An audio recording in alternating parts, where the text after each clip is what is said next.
ગૌ સેવા ટ્રસ્ટની ટીમે નાળામાં ફસાયેલી ગાયને બચાવી જીવનદાયી સેવા આપી.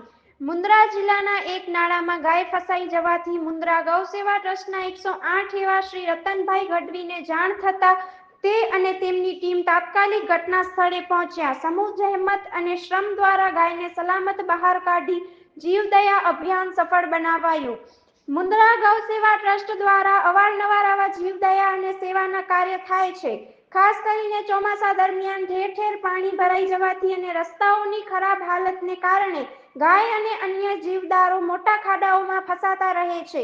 આવા સમયે આવા સેવાભાવી લોકો રાત દિન નિરંતર પ્રયત્નો કરીને અબોલ જીવદાય બચાવે છે. આ સેવા કાર્યના પ્રતિભાવી અને સંકલ્પબદ્ધ કાર્યકરોને સ્થાનિક લોકો તરફથી પણ સારા પ્રતિસાદ મળી રહ્યો છે અને આવા લોકો માટે વખાણ કરવામાં આવે છે. આવી સેવાઓના કારણે જીવદયાના આ દ્રશ્યો સમાજમાં એક સકારાત્મક ઉદાહરણ રૂપ બન્યા છે. સ્ટોરી રિપોર્ટ બાય દર્શન મહેતા, ભુજ.